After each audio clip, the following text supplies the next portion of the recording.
As we are getting closer to the year-end festivity, the Thanksgiving and then Christmas, how can we not start to think about dressing up with the most stylish and impeccable outfit? Perhaps starting with an exquisite pair of classic leather shoes and a luxurious smoking jacket, for instance. If you have no idea where to start, today I have a special treat for you. Mr. Matthew Cookson, the proprietor of his very own namesake brand, which specializes in well-made men's classic shoes, slippers as well as smoking jackets, he runs his own humble boutique in Paris. Located in the 7th arrondissement, Matthew dedicates his effort to offer the best quality of shoes to his customers, with more than 20 years of experience in the men's classic shoes sector. This entrepreneur Englishman spends most of his time in his Paris boutique when he's not traveling to suppliers, being hands-on to look after his boutique and his customers. His shoes collection stayed true to his root and the premium English shoemaking quality, with a wide range of styles from classic leather Oxford and Derby, to the elegant and luxurious velvet slippers. On top of that, the brand's smoking jackets, or dinner jacket, making it to put one step ahead into the world of men's style and art of living, using the luxurious materials with classic English silhouette, which enables one to get something for the festive season from head to toe. To me, my curiosity about Matthew is his idea about establishing his own brand and boutique in Paris. What fascinates him so much about Paris and doing his business there? Also, when it comes to the classic shoe style, how can he maintain the Englishness of his shoes collection while adapting to the Parisian taste? Another thing is, why did he start the smoking jacket category on top of his existing classic shoes line? What is the intention behind? Perhaps these are questions that you have in mind too. Well, the good news is, I am glad to have this Englishman today, to talk about his classic shoes brand, the aesthetic and the craftsmanship and so on. Without further ado, let's dive right in.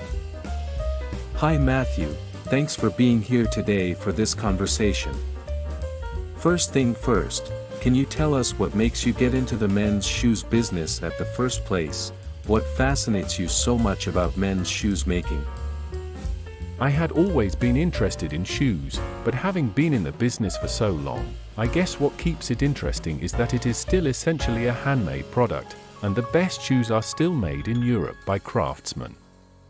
No two pairs of our shoes are identical, as the leather, being a natural product, is always slightly different from one shoe to another, and being handmade means that there will always be slight variations. You've been in this business for more than 20 years. Can you tell us, why did you decide to choose Paris as your base to establish your brand and boutique here? Paris is a fantastic city where the people appreciate l'art de vivre, good work-life balance, as well as appreciating what is aesthetically pleasing. Can you tell us more about the aesthetic about your classic shoes collection? How are they made, from material selection to craftsmanship, etc.? And what makes your shoes so unique? Do you have a house style? I would describe my style as shoes for the gentleman of today. Obviously, the style is fairly English, but I have become influenced over the years of living in Paris and traveling around Europe extensively, so the quintessential Englishness has probably been diluted as I take ideas from all sorts of different places. In your opinion, how to identify a pair of well-made classic men's shoes? What are the criteria? That's a difficult one. I can usually spot that from a distance, but I do spend most days looking at shoes.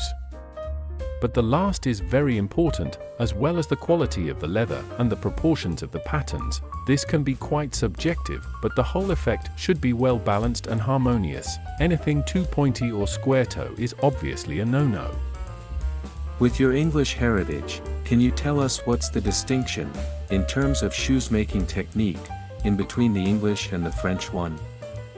For your namesake brand, how did you manage to integrate both English and French elements into your shoes collection? The French men's shoe industry is very reduced now, but is left of it would tend to be influenced by the English or Italian style. I am influenced by the Italian shoemaking, in particular, for my summer collection, because they are frankly better at making lighter weight shoes than the English factories who specializes in Goodyear welting, which is great for winter wear but not always suitable in the summer. What are the 3 styles of shoes from your collection that is the most iconic for your brand? And why?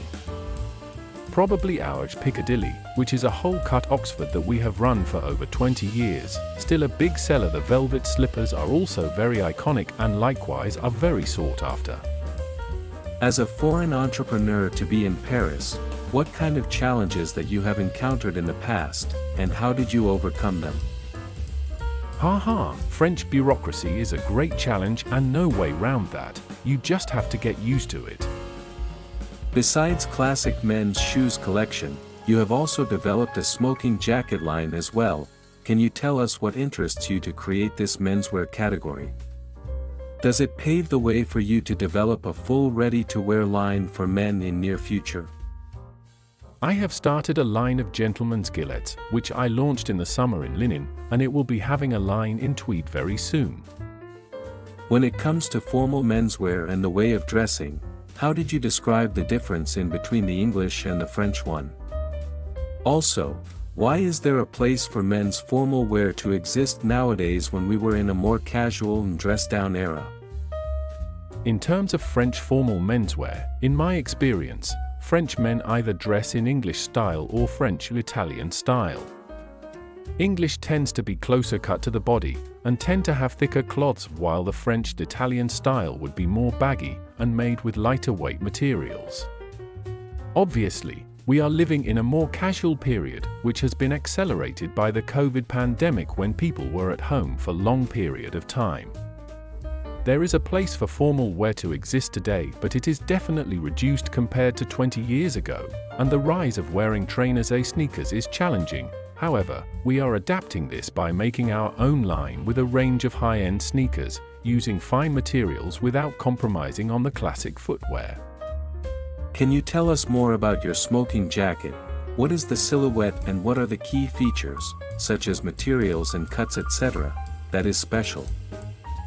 The smoking jacket was originally designed to be worn after dinner while smoking, hence its name. As such, they were made in velvet, which is more comfortable than the more structured wool jackets that are used in the construction of dinner jackets. Tuxedo gentlemen would change their jacket to be more comfortable and having it to absorb the odor from the cigar smoke.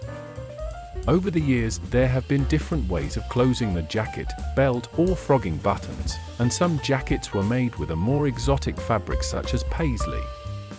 My smoking jackets can be used as replacement for the classic tuxedo. They are fairly formally cut, although they are more destructured than the traditional classic dinner jackets. When you hear the word style, what does it mean to you? Style is very subjective, and as such there is no style that is better than another.